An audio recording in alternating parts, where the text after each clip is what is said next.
दो तीन पॉइंट्स दे है। सब तो जो बर्निंग इशू है वो है गुरुद्वारा कमेटीज़ और गुरुद्वारा बोर्ड की इलैक्शन का। जिस तरह कि तुसी सारे शायद जानते ही होगे कि जुलाई 2015 8 जुलाई 2015 में गुरुद्वारा प्रबंधक कमेटीज़ की इलैक्शन हैल्ड हुई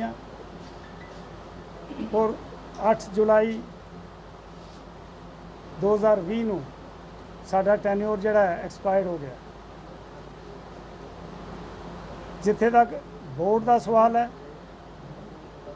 गुरुद्वारा प्रबंधक बोर्ड की इलैक्शन 2003 में हुई सी, क्योंकि 2003 तो बाद 2015 में डिस्ट्रिक्ट कमेटीज़ दी इलैक्शन हुई।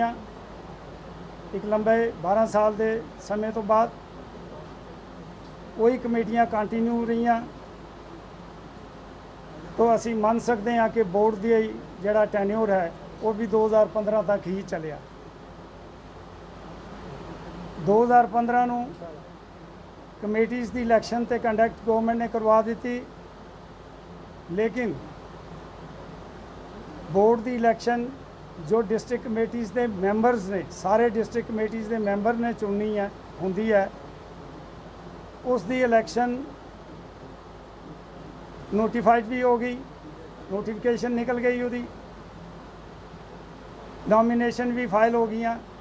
लेकिन बदकिस्मती कि श्रीनगर तो high court of Jammu and Kashmir ने स्टे कर दिता और वो इलैक्शन हेल्ड नहीं हो सकी 2015 में। और ये पोस्ट 2015 तो गुरुद्वारा बोर्ड के चेयरमैन की उस वक्त तो लैके आज दिन तक ये खाली गई। लेकिन बदकिस्मती कि साढ़े सो कॉल्ड चेयरमैन साहब इस 5 साल विच भी अपने आप को चेयरमैन ही तसब्बर करते रहे। इतना ही नहीं, जी जम्मू डिस्ट्रिक्ट DGPC जम्मू जो बनी फार्म हुई, और ये 5 साल पूरे ये डिस्ट्रिक्ट कमेटी भी उन्होंने कैप्चर की थी। उसनों भी अपने हिसाब नाल फंक्शन नहीं करन दिता, वही ही जो कुछ किया वो उन्होंने ही किया है। सो जिथे तक सवाल है DGPC जम्मू का, 5 साल विच 3 बार सैकटरी बदले गए, 2 कैशियर बदले गए, कोई स्टेबिलिटी नहीं रही इस कमेटी के विच। सब तो वर्स कमेटी जी है वो आज दिन तक यही इस 5 साल की कमेटी जो है वो साबित हुई। जो पहला कमेटी कॉन्स्टिट्यूट हुई, दास उसका सैकटरी जड़ा है वो नियुक्त होया, लेकिन इंडिपेंडेंटली काम नहीं करन दिता गया। मैं इतनी सफोकेशन फील कर रहा था कि इस साल के बाद मैनू रिज़ाइन करना पाया है सैकटरी की पोस्ट। और उस तो बाद भी जो हर साल 1.5 साल के वक्फे विच सैकटरी चेंज हो गए। इत्थे तक कि DGPC जम्मू के सैकटरी मेरे तो बाद जो सैकटरी बने, सैकटरी के खिलाफ और कैशियर के खिलाफ नो कॉन्फिडेंस मोशन करना पिया, क्योंकि मिस एप्रोप्रिएशन ऑफ फंड्स के इल्ज़ाम, संगीन इल्ज़ाम लगे उन्होंने, मिस मैनेजमेंट के इल्ज़ाम लगे,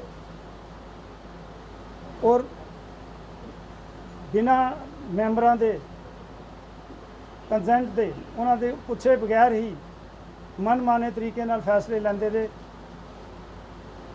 और उस नतीजा ये होया कि 2 बंदियां दे खिलाफ 11 विचों नो कॉन्फिडेंस मोशन सी और 8 बंदियां ने उन्होंने अगेंस्ट वोट किया और उन्होंने कैशियर और सैकटरी को हटाया गया। और इसी साढ़े सो कॉल्ड जो चेयरमैन सन बोर्ड गुरुद्वारा प्रबंधक बोर्ड के, इन्होंने ही आप सारिਆਂ ਨੂੰ याद होएगा कि प्रेस कॉन्फ्रेंस करके इस नो कॉन्फिडेंस मोशन की लोगों को मीडिया राही एक कन्वे किया ਔਰ ਉਹਦੇ ਵਿੱਚ ਇਹ ਸੰਗੀਨ ਇਲਜ਼ਾਮ ਉਹਦੇ ਵਿੱਚ ਲਗਾਏ ਗਏ ਕਿ ਮਿਸ ਐਪਰੋਪ੍ਰੀਏਸ਼ਨ ਆਫ ਫੰਡਸ ਹੋਈ ਔਰ ਉਹੀ ਸੋ ਕਾਲ ਚੇਅਰਮੈਨ ਤੇ ਸਾਡੀ DGPC ਜੰਮੂ ਅੱਜ ਫਿਰ ਹੱਥ ਮਿਲਾ ਲਿਆ ਔਰ ਕੋਸ਼ਿਸ਼ ਯਤਨ ਕਰ ਰਹੇ ਨੇ ਕਿ ਇसी ਕਮੇਟੀ ਨੂੰ ਅੱਗੇ ਐਕਸਟੈਂਸ਼ਨ ਮਿਲੀ ਜਾਏ। ਸਾਨੂੰ ਨਹੀਂ ਪਤਾ ਲੱਗਾ ਕਿ ਇਹਨਾਂ ਨੇ ਕਿਸ ਤਰ੍ਹਾਂ ਮੈਨੇਜ ਕਰ ਲਿਆ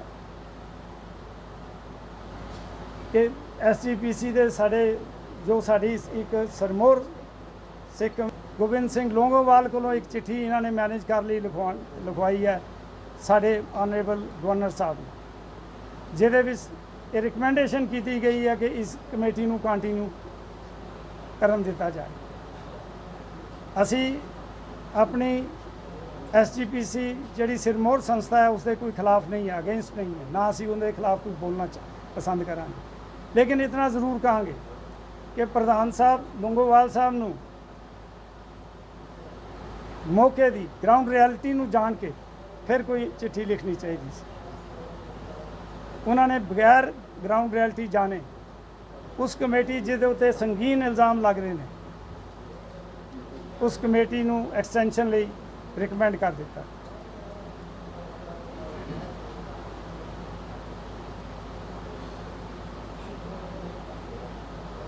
ਔਰ ਇਸ ਵਕਤ ਵੀ ਲੋਕਾਂ ਵਿੱਚ ਇਸ ਕਮੇਟੀ ਜੋ ਜੰਮੂ ਡਿਸਟ੍ਰਿਕਟ ਕਮੇਟੀ ਹੈ ਖਾਸ ਤੌਰ ਤੇ ਇਸ ਦੀ ਆਮ ਸੰਗਤਾਂ ਦੇ ਵਿੱਚ ਇਸ ਦੀ ਕੋਈ ਕ੍ਰੈਡੀਬਿਲਿਟੀ ਨਹੀਂ ਰਹਿ ਗਈ। ਲੋਕਾਂ ਨੂੰ ਕੋਈ ਇਸ ਉੱਤੇ ਟਰਸਟ ਨਹੀਂ ਹੈ, ਫੇਥ ਨਹੀਂ ਹੈ। ਸੋ ਅਸੀਂ ਗਵਰਨਰ ਸਾਹਿਬ ਨੂੰ ਅਪੀਲ ਕਰਦੇ ਹਾਂ ਜਾਂ ਤਾਂ ਜਲਦ ਤੋਂ ਜਲਦ ਇਲੈਕਸ਼ਨ ਕਰਾਉਣ, ਕਿਉਂਕਿ ਕੋਵਿਡ-19 ਦੀ ਵਜ੍ਹਾ ਕਰਕੇ ਜੋ ਇਲੈਕਸ਼ਨ ਸਾਡੀ 1 ਮਹੀਨਾ ਪਹਿਲਾਂ ਸ਼ਡਿਊਲ ਜੋ ਸਾਡਾ ਅਨਾਉਂਸ ਹੋਣਾ ਸੀ ਉਹ ਨਹੀਂ ਗਵਰਨਮੈਂਟ ਨੇ ਕੀਤਾ, ਤਾਂ ਇਹ ਸਮਝਿਆ ਜਾ ਸਕਦਾ ਹੈ ਕਿ ਕੋਵਿਡ-19 ਦੀ ਵਜ੍ਹਾ ਕਰਕੇ ਇਲੈਕਸ਼ਨਾਂ ਨਹੀਂ ਗਵਰਨਮੈਂਟ ਕਰਵਾ ਸਕਦੀ। ਸੋ ਸਾਡੀ ਗਵਰਨਮੈਂਟ ਪਾਸ ਅਪੀਲ ਹੈ ਕਿ ਉਹ ਜਲਦ ਤੋਂ ਜਲਦ ਸਿੱਖ ਕਮਿਊਨਿਟੀ ਚੋਂ ਅੱਛੇ ਲੋਕ ਜਿਹੜੇ ਧਾਰਮਿਕ ਰੁਚੀ ਰੱਖਣ ਵਾਲੇ ਹੋਣ, ਜੋ ਐਕਸਪੀਰੀਅੰਸ ਹੈਂਡ ਹੋਣ, ਤਜਰਬਾਕਾਰ ਹੋਣ, ਉਹਨਾਂ ਲੋਕਾਂ ਨੂੰ ਨਾਮਜ਼ਦ ਕਰਕੇ ਕੋਈ ਅਡਾਕ ਕਮੇਟੀ ਬਣਾਈ ਜਾਏ ਔਰ ਜੋ ਬੋਰਡ ਦੀ ਇਹ ਪੋਸਟ ਵੇਕੈਂਟ ਪਈ ਹੈ ਇਸ ਵਾਸਤੇ ਵੀ ਬੋਰਡ ਦੇ ਚੇਅਰਮੈਨ ਨੂੰ ਵੀ ਨਾਮਜ਼ਦ ਕੀਤਾ ਜਾਏ। ਨਾਲ ਅੱਜ ਇਹ ਪ੍ਰੈਸ ਕਾਨਫਰੰਸ ਜੋ ਕਰ ਰਹੇ ਹਾਂ ਇਸ ਦਾ ਮੇਨ ਮੁੱਦਾ ਗੁਰਦੁਆਰਾ ਪ੍ਰਬੰਧਕ ਕਮੇਟੀਜ਼ ਔਰ ਗੁਰਦੁਆਰਾ ਪ੍ਰਬੰਧਕ ਬੋਰਡ ਦੀ ਜੋ ਇਲੈਕਸ਼ਨ ਡਿਊ ਹੈ, ਸਾਡਾ ਜੋ ਟੈਨਿਓਰ ਹੈ ਐਕਸਪਾਇਰ ਹੋ ਗਿਆ ਹੈ ਔਰ ਗਵਰਨਮੈਂਟ ਨੇ 1 ਮਹੀਨਾ ਪਹਿਲਾਂ ਜੋ ਨੋਟੀਫਿਕੇਸ਼ਨ ਕੱਢਣੀ ਸੀ ਉਹ ਚੂँकि ਨਹੀਂ ਨਿਕਲੀ, ਇਸ ਤੋਂ ਇਹ ਜ਼ਾਹਿਰ ਹੁੰਦਾ ਹੈ ਕਿ ਗਵਰਨਮੈਂਟ ਕੋਵਿਡ-19 ਦੀ ਵਜ੍ਹਾ ਕਰਕੇ ਇਹ ਇਲੈਕਸ਼ਨ ਨਹੀਂ ਕਰਵਾ ਰਹੀ। ਸੋ ਸਾਡੀ ਗਵਰਨਮੈਂਟ ਪਾਸ ਅਪੀਲ ਹੈ ਕਿ ਜਲਦ ਤੋਂ ਜਲਦ ਜਾਂ ਤਾਂ ਇਲੈਕਸ਼ਨ ਕਰਾਈ ਜਾਏ, ਨਹੀਂ ਤੇ ਸਿੱਖ ਕਮਿਊਨਿਟੀ ਚੋਂ ਅੱਛੇ ਧਾਰਮਿਕ ਰੁਚੀ ਦੇ ਲੋਕ ਔਰ ਅੱਛੇ ਤਜਰਬਾਕਾਰ ਲੋਕਾਂ ਨੂੰ ਇੱਕ ਹਡਾਕ ਕਮੇਟੀ ਜੋ ਹੈ ਨਾਮਜ਼ਦ ਕੀਤੀ ਜਾਏ ਔਰ ਇਸੇ ਤਰ੍ਹਾਂ ਗੁਰਦੁਆਰਾ ਪ੍ਰਬੰਧਕ ਬੋਰਡ ਦੇ ਚੇਅਰਮੈਨ ਦੀ ਵੀ ਨਾਮਜ਼ਦਗੀ ਕੀਤੀ ਜਾਏ। ਇਸ ਤੋਂ ਇਲਾਵਾ ਅਸੀਂ ਐਕਟ ਦੀ ਅਮੈਂਡਮੈਂਟ ਲਈ ਚਾਹੁੰਦੇ ਹਾਂ ਕਿ ਯੂਨੀਅਨ ਟੈਰੀਟਰੀ ਬਣਨ ਤੋਂ ਬਾਅਦ ਸਾਰੇ ਐਕਟ ਤਕਰੀਬਨ ਚੇਂਜ ਕੀਤੇ ਗਏ ਨੇ, ਲੇਕਿਨ ਗੁਰਦੁਆਰਾ ਐਕਟ ਨੂੰ ਚੇਂਜ ਨਹੀਂ ਕੀਤਾ ਗਿਆ। ਅਸੀਂ ਚਾਹੁੰਦੇ ਹਾਂ ਕਿ ਇਹ ਵੀ ਯੂਨੀਅਨ ਟੈਰੀਟਰੀ ਹੈ ਔਰ ਦਿੱਲੀ ਦੀ ਯੂਨੀਅਨ ਟੈਰੀਟਰੀ ਦੀ ਤਰ੍ਹਾਂ ਜੋ ਉਸ ਪੈਟਰਨ 'ਤੇ ਜੋ ਐਕਟ ਹੈ ਉਹ ਇੱਥੇ JNK ਵਿੱਚ UT ਵਿੱਚ ਵੀ ਲਾਗੂ ਕੀਤਾ ਜਾਵੇ। ਔਰ ਤੀਸਰੀ ਸਾਡਾ PA80 ਵਿੱਚ ਕੋਈ ਮੈਂਬਰ ਅੱਜ ਤੱਕ ਹਮੇਸ਼ਾ ਮੈਂਬਰ ਅੱਜ ਤੱਕ ਲੈਂਦੇ ਰਹੇ ਨੇ, ਲੇਕਿਨ ਇਸ ਵਾਰ ਕੋਈ ਮੈਂਬਰ ਨਹੀਂ ਲਿਆ। 7 ਮੈਂਬਰ ਹੋਰ ਲਏ ਗਏ ਨੇ, ਲੇਕਿਨ ਸਿੱਖ ਕਮਿਊਨਿਟੀ ਨੂੰ ਇਹਦੇ ਵਿੱਚ ਕੋਈ ਉਹਨਾਂ ਨੇ ਨੁਮਾਇੰਦਗੀ ਨਹੀਂ ਦਿੱਤੀ। ਸੋ ਸਾਡੀ ਇਹ ਵੀ ਅਪੀਲ ਹੈ ਗਵਰਨਮੈਂਟ ਪਾਸ, ਲੈਫਟੀਨੈਂਟ ਗਵਰਨਰ ਸਾਹਿਬ ਪਾਸ ਕਿ ਬਈ ਸਾਡੀ ਸਿੱਖ ਕੌਮ ਨੂੰ ਵੀ ਇਹਦੀ ਨੁਮਾਇੰਦਗੀ ਦਿੱਤੀ ਜਾਏ ਔਰ ਜਲਦ ਤੋਂ ਜਲਦ ਸਾਡਾ ਬੰਦਾ ਵੀ ਨਾਮਜ਼ਦ ਕੀਤਾ ਜਾਵੇ।